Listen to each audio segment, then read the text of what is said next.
Welcome to the Private Equity Exchange, the only summit bridging the gaps between limited partners, private equity funds, corporate executives, and entrepreneurs. With over 1,000 delegates, the Private Equity Exchange is the only venue where LPs, private equity firms, corporate executives, and entrepreneurs meet. Before the events, using our internet platform, schedule one-on-one meetings with delegates that matter most to you, and exchange far more than business cards at your deal meetings at the Private Equity Exchange. Gather great market insight with over 120 speakers and 6 tracks to choose from. The Private Equity Exchange, the largest private equity event in Europe for CEOs, funds, and LPs. You are looking at real estate and private equity. Real estate, asset management, and private equity, a new area for asset management and private equity real estate. Introducing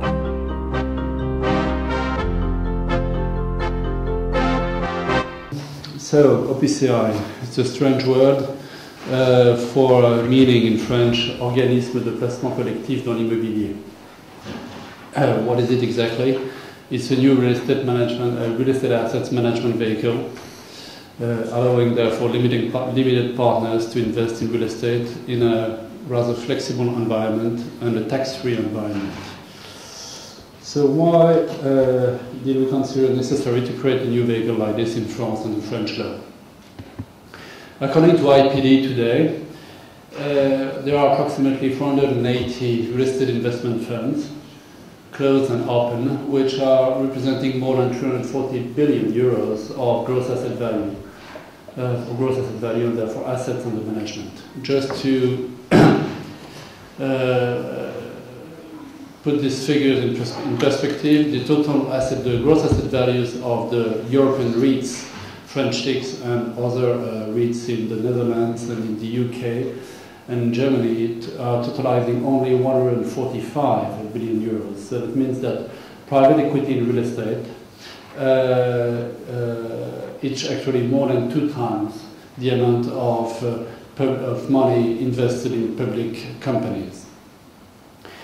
Out of those 480 real estate investment funds, if we take out the opportunistic funds and the German open-ended funds, we still find more than 450 approximately core and added value funds, which gross asset value is more than 176 billion euros. For all these funds, basically France and the French real estate market is the second preferred country for investment, which is nice. Unfortunately, in terms of funds under management in France, our gross asset values of the French funds, France is only ranking 10th behind Portugal. So for the French Treasury, it was actually really not only a matter of opportunity, but it was also a matter of structuring the French real estate market. Basically, the French real estate market cannot lean upon significant French mutual funds that could stabilize the market. For the French individual investors, for which real estate investment is by far their most favored investments, their only possible target is residential assets. They don't have real access to professional or commercial assets except through SCPIs. We will mention this a little bit later. And the reason for this is because the only alternative for the French individual investors to enter into the real estate market, apart from purchasing themselves their own apartment, means going and purchase some shares of the French REITs on the stock market, but then they're not protected from the volatility of the financial markets. And basically, when a private investor or an individual investor seeks to invest in real estate, usually it's more to protect itself precisely from this type of risk. That is for the retail funds, if you prefer.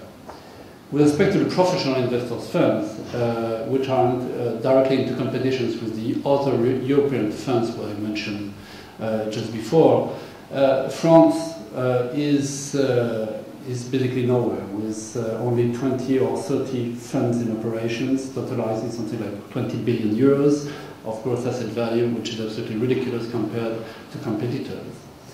And that is a little bit strange because with respect to financial assets, the place of Paris, the Paris Financial Place, basically, is ranking third in the world behind New York and Tokyo, with more than 1,800 billions of euros of financial assets under management.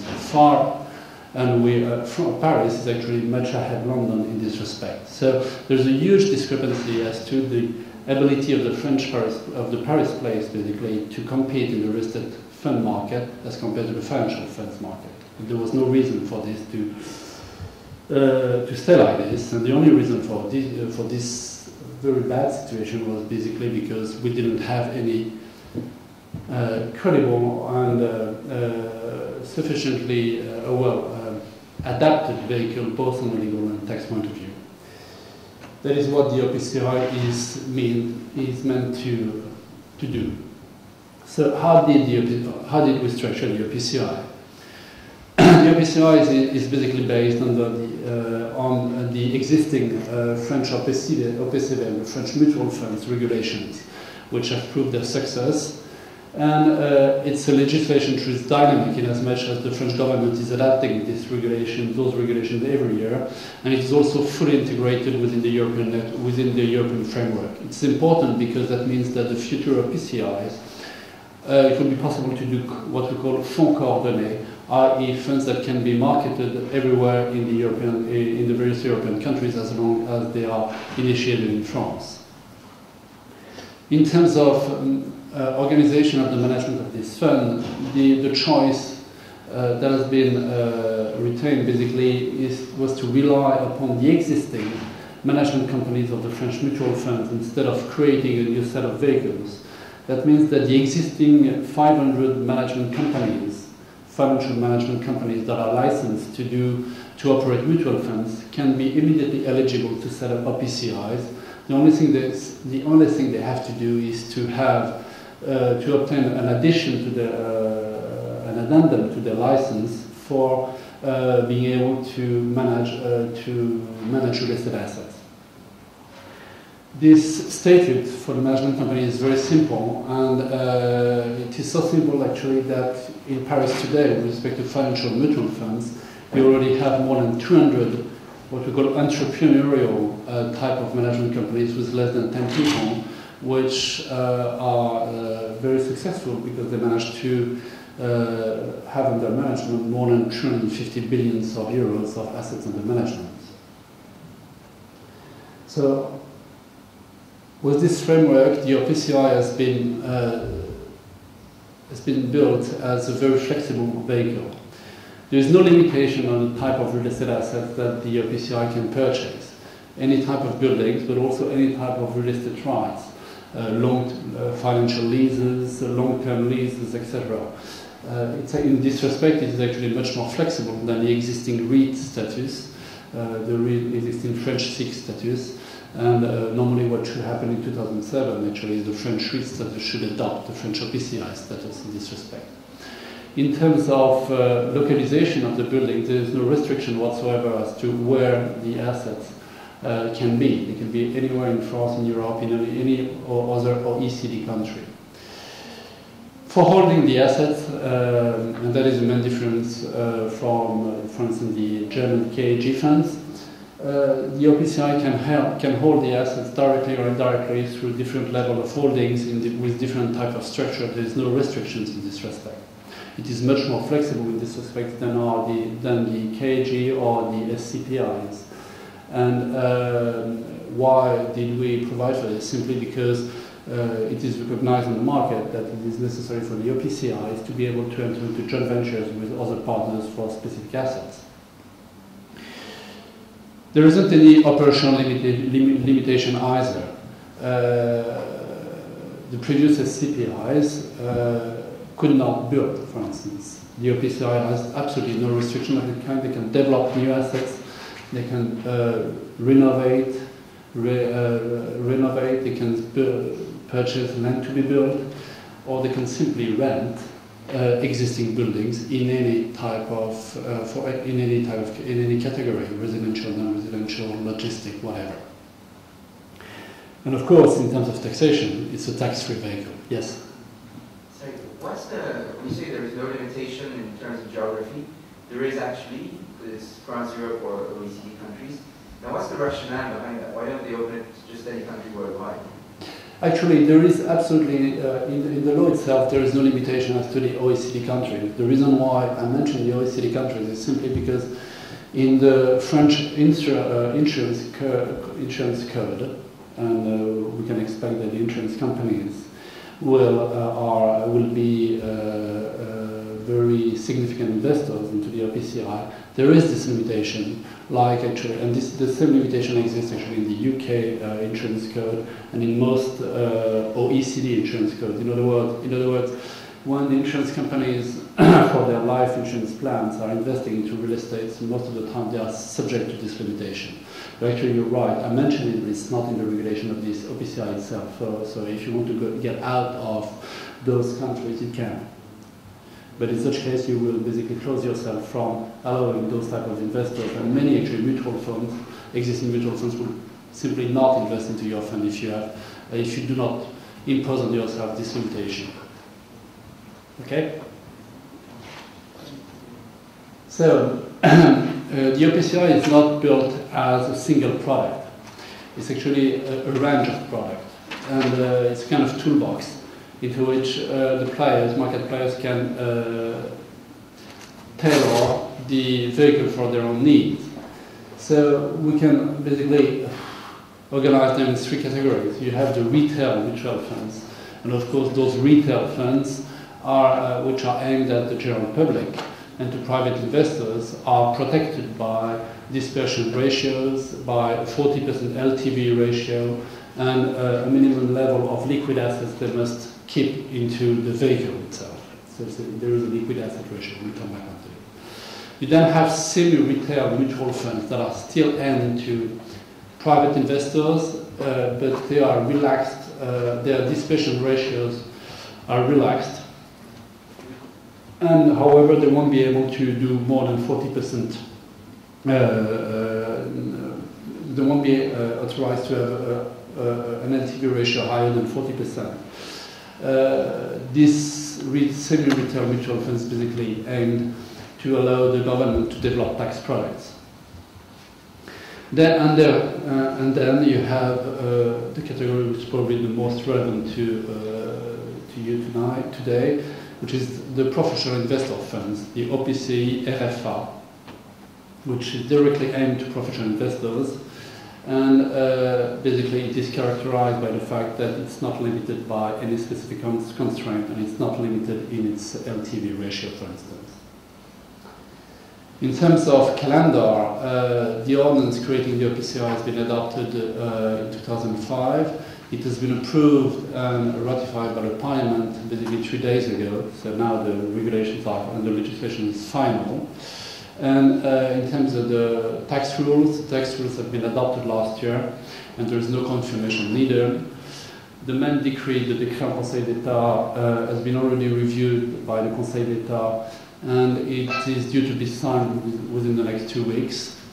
And the only things we're waiting for are the AMF, the French SEC regulator, the French regulator, to issue their regulations. They have basically finished their consultation, and they are now reviewing the feedback they received on their consultation, and it is expected that the AMF shall approve the regulation at the very beginning of January.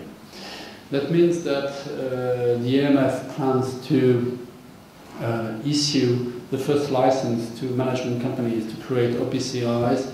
Sometimes they will start examining the applications by the end of January, and they plan to issue their first license by the end of March. At the same time, they will study in parallel the vehicles license themselves, because the OPCIs are regulated.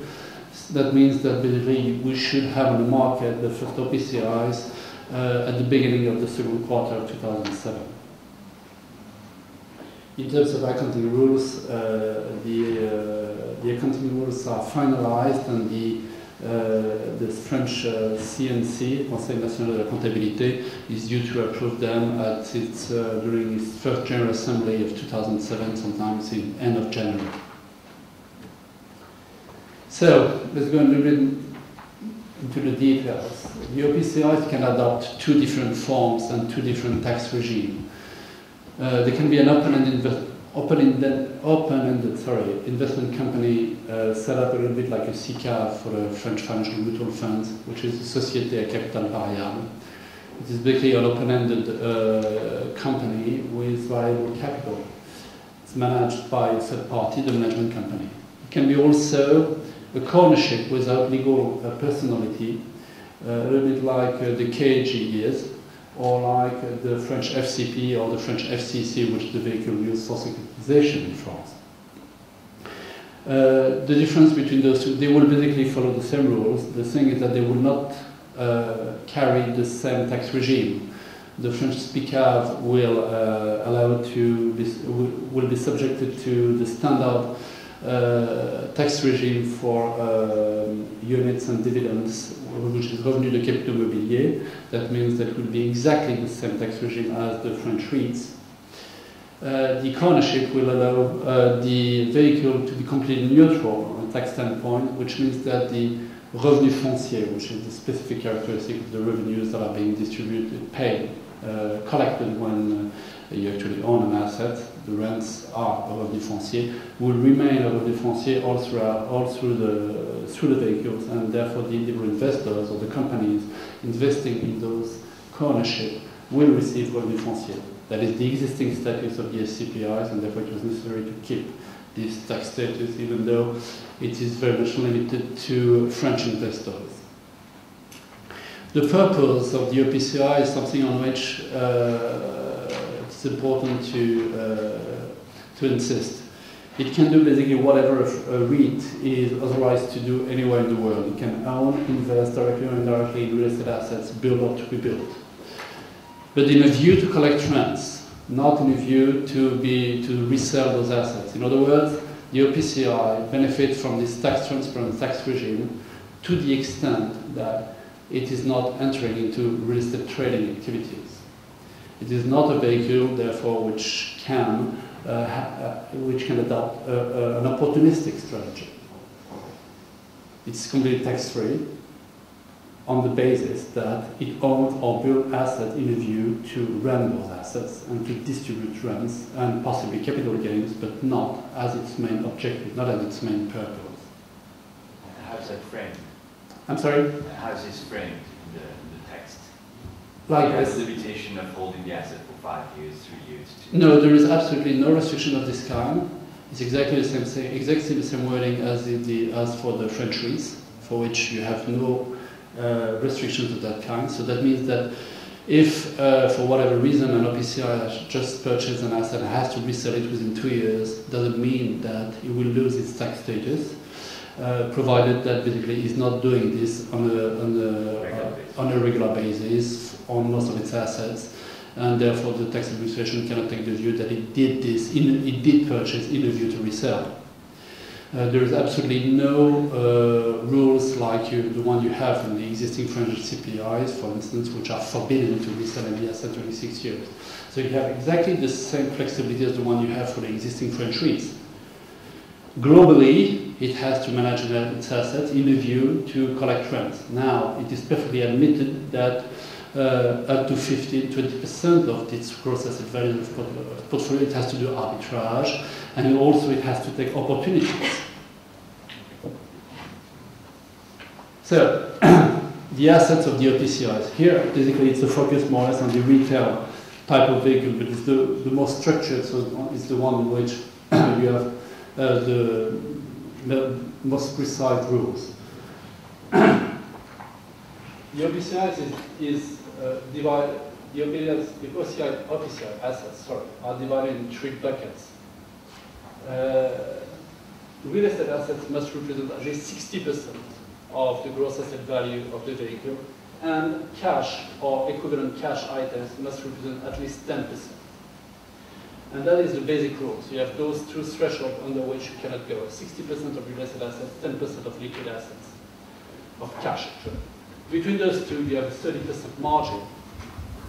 And for this 30%, for those 30%, the managers have the flexibility and have the right to invest in any type of financial assets. Why did we provide for this? Which is that departs completely from what you find in the REITs in the US, for instance, it's real estate assets or cash, or from the German KG, which is also real estate assets or cash. Simply because the French Treasury considered that we should provide that the OPCI did not put itself in what we call the German corner. In other words, when it is an open-ended fund, it can collect huge amount of funds of money simply because it is a vehicle that becomes attractive to the public, as it was the case from 2001 2004, basically in Germany. And because the German funds didn't have any other possibility than to either keep their cash with a 1% return or to invest in real estate, they were actually putting a huge pressure on the market and actually on themselves to invest at whatever price in real estate assets. The purpose here of this flexibility is to give the asset manager the flexibility to have kind of buffer, which goes up to 30% of the gross asset value, to manage its cash the way he deems it necessary to purchase, therefore, obligations, to purchase shares, to purchase, if he wants to, shares in REITs, or to purchase units in other KGs, in other OPCIs, so that basically he doesn't necessarily has to purchase assets immediately. And conversely, if he's facing a situation where he has to reimburse or redeem many shares, and that puts into danger his 10% liquidity reserve, basically he can engage into a program of selling real estate assets and reinvesting immediately those real estate assets, the monies arising from the sale of those real estate assets, into shares or bonds or whatever nature, to keep, if he wants to, real estate exposure or financial market exposure that gives him a return higher than the 1% cash. So that's also the reason why the OPCI will be managed to a certain extent very much by existing financial asset management companies, because you need both expertise in order to take the full benefit of this vehicle. In terms of financial leverage for the retail vehicle, the real estate assets, i.e. the 60% that can go up to 90%, can be leveraged up to 40%. And with respect to the financial assets, basically it is the same rules as any other mutual funds, which is 10% only.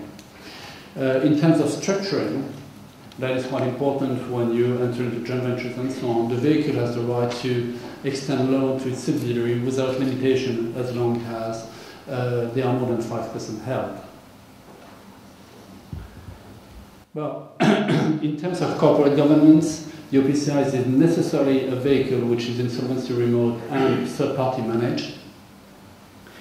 It's contracting with the depository, the custodian, like most of the mutual funds, whether in France or elsewhere. And in this particular case, the role of the custodian is to keep all the financial assets and to help the management company to deal with the investors and the unit investors.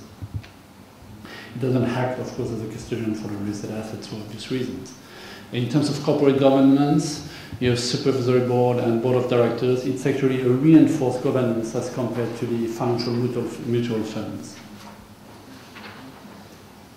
It is an open-ended fund, and the key question for an open-ended fund is valuation, as we all see, as we've seen with respect to the German funds. And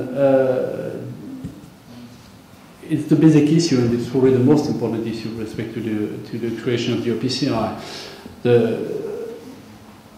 What is very important is, of course, at any time, basically, the value of the unit, the value of the share, does represent the value of the real estate assets, despite the fact that it's not listed, and therefore there is no automatic adjustments of the value on the stock market. So you rely very much on the valuations mechanism. For the OPCI, what has been chosen is first of all, to put the responsibility of the valuation on the management company itself.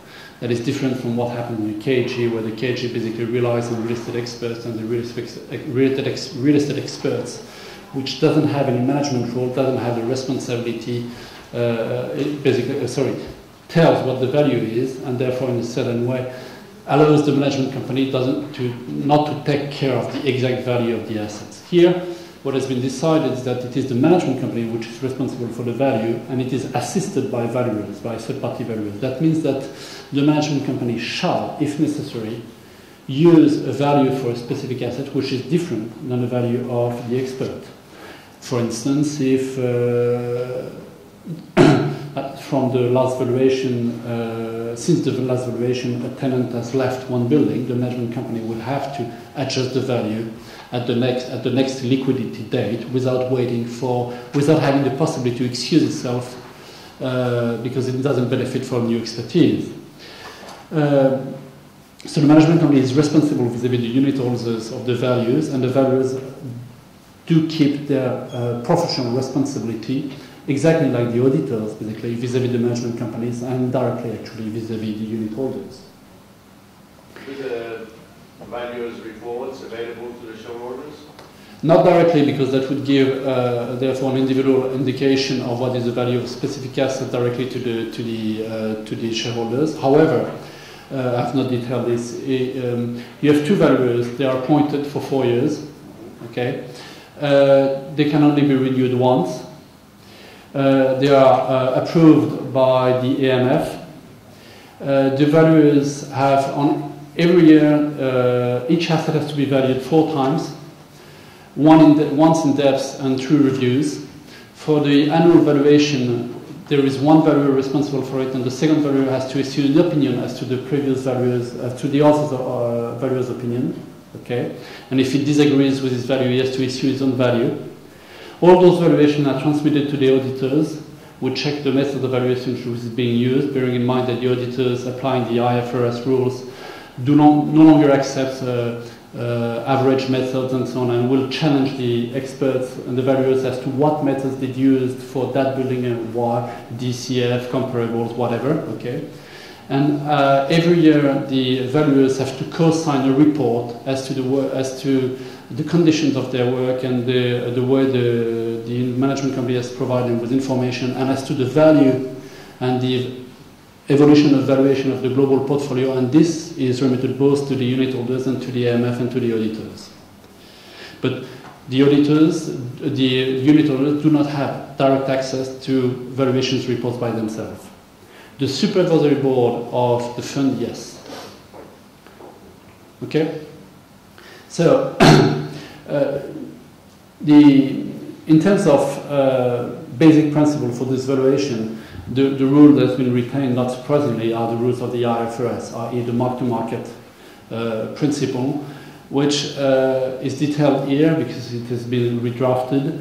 It is the price at which the asset can be sold at the next liquidation date, okay, and at the then current market conditions, taking into account the time necessary to complete the transaction. The time factor has been integrated in the IFRS rules, and here it is also integrated. In other words, it is not. It is an immediate sale within the current market conditions, and that is actually what the auditors and the French government absolutely wanted to apply, because it is consistent with the rules that are applied already to the REITs, which are applying the IFRS since 2005. So. I would like to focus a little bit on the vehicle, the OPCI, which is basically aimed at professional investors. What we call the OPCI FFR. So it is aimed at qualified investors only. The qualified investors are large companies, investors, the state, of course. So any investor is subscribing a minimum of 250,000 euros, or like in the FCPR, private equity funds, investors subscribing at a minimum amount of 30,000 euros only, provided they can evidence that they have a professional experience in real estate investment. It shouldn't be very much of a problem, actually, to tailor those vehicles if you want to target individual investors. This vehicle does benefit from what we call the SIC 1, 2, 3 tax regimes, i.e. it's fully tax-free, revenues are tax-free, capital gains are tax-free. It is subject to a distribution obligation of 85% of the rents and 50% of the capital gains over 2 years. It can benefit from the rule, the very specific French rule, whereby when an OPCI or a SIC purchase an asset to an industrial companies, the capital gains paid by the seller is actually divided by half. That means that the OPCI is a full player on the real estate market with exactly the same assets or weapons, if you prefer, as the French REITs today. The OPCI RFA is not subject to any leverage ratio. If you want to leverage up to 100%, it's no problem. It's not subject to any dispersion ratio. You can set up an OPCI of this kind with one asset only. And in terms of rules of the game for the investors, it's basically a contractual definition that you have approved with your investors. So it's more or less a contract. It's very much like the fund you would like to set up as a club deal in Luxembourg today, except that you will fully benefit from the tax-free tax regime. Yes? Sorry, I'm not a specialist, but what is the difference between the OPCI RFA and FCPR investing with a mandate to invest in real estate? The big difference, the main difference, is that the FCPR is not allowed to hold assets, to all the real estate assets. The FCPR can only invest in shares in limited liability companies. Okay? And those limited liability companies are not tax-free. What the FCPR in private equity is doing is basically it purchases stakes, shareholdings in existing companies or setting up or helping to set up new companies, and then it is making capital gains, tax-free capital gains, when they resell those participations, right? What the OPCI is doing the same, but directly with assets. Okay? So that's the big difference. And if you have an FCPR, like an FCPR specialized in real estate dealings, what it does, the FCPR Immobilier, as we've set up actually, what it does is actually it invests in a real estate dealers corporation, okay, which is itself subject to its capital gain tax. But what to try to do is to try to resell the vehicle instead of reselling the asset, which is not obvious actually. So an FCPR cannot hold assets? No. Whereas the OPCI? No, absolutely. So, but like in the FCPR, you see in the OPCI RFA, what you try to do is to basically reproduce the same flexibility of the FCPR in terms of management status, for instance. And you benefit, the managers of the OPCI RFA can benefit from the same carried interest mechanism like in the FCPR, with a variable management fee, with units providing preferred rights so that you can have units that carry a promote or carried interest. All this in this more or less the same tax environment as the FCPR, which is very favorable for the management companies. That means that you can set up from scratch a vehicle that will directly invest in real estate assets with managers that are basically remunerated based on the performance of the vehicle. Similarly, like in the FCPR, to protect the IRR of the fund, the OPCI RFA allows of these basic rules whereby you can call the funds progressively from your investors instead of asking them to pay up from the money and then invest it into the real estate. So that it's not available for the retail vehicle for obvious reasons. It is of course available to this to the OPCI RFA.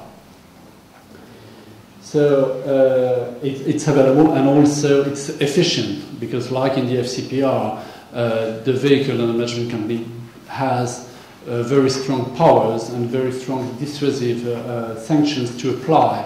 That can apply to an investor who does not meet its commitment to bring the funds at the right date.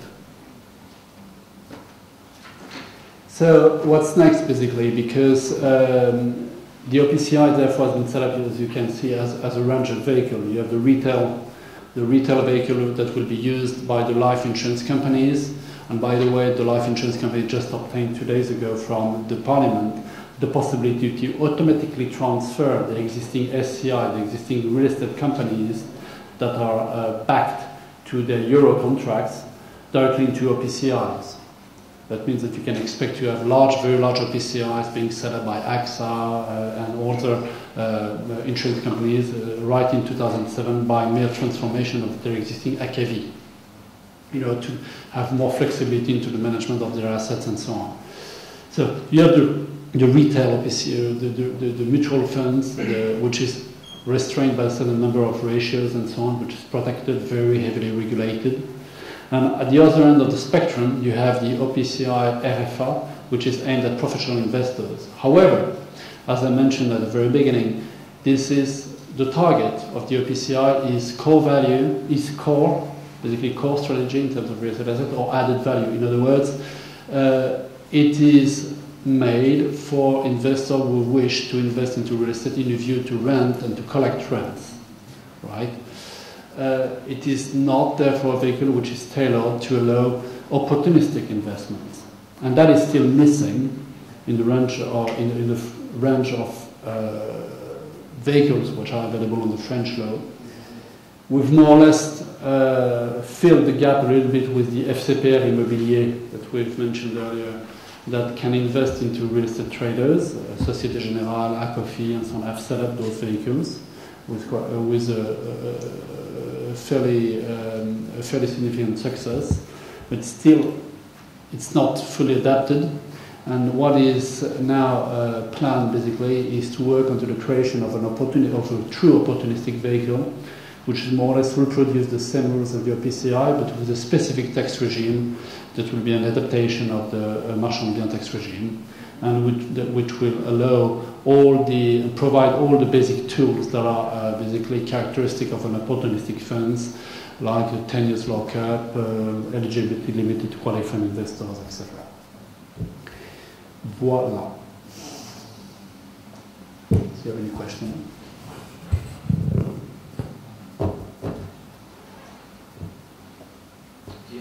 Is there any rule in terms of unit holder investing in OPCI? Can you have any nationalities, and can you have any number of unit holders?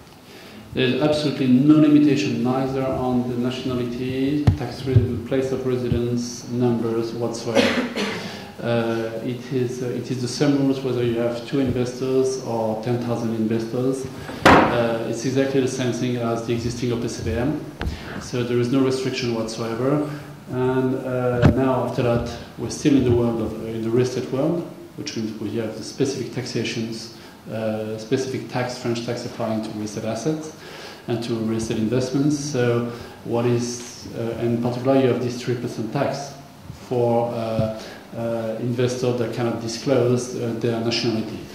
We do hope, and we have good reasons to hope, that the investors into an OPCI will be exempted from the 3% tax rules, exactly as they are when they are investing in French REITs, simply because it is a titre porteur, it's an anonymous system of the units are anonymous, and normally we should be able to obtain this confirmation by the end of the year. That being said, there may be some exceptions for shareholders or unit holders that will represent more than 20%. And this, we can expect that the tax administration require that in such case, those are recorded under the system denominatif, like many actually public companies are doing above 10%. And for the tax administration to follow what's going on in this respect. Because there is a specific rules that we hope that's going to be changed. Sale, redemptions, purchase of units or shares into OPCIs are free of registration duties, except if you hold more than 20%, because they don't want the tax administration is using this as an anti-avoidance mechanism. We hope to be able to repeal or to at least have an adjustment of this rule, even though it's not that important because the 20% threshold is very, very, very scarcely passed by any investors in any funds for consolidation reasons. So, but we may have this remaining issue. Is OPCI will live together with the SIX. Yes. The purpose here basically on the same market, listed and non-listed funds. So they are on the same markets.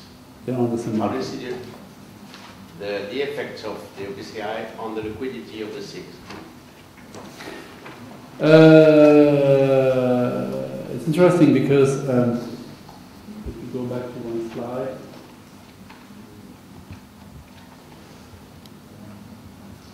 In this pocket, this 30% bucket, the OPCI can invest in any type of shares, Including SIX.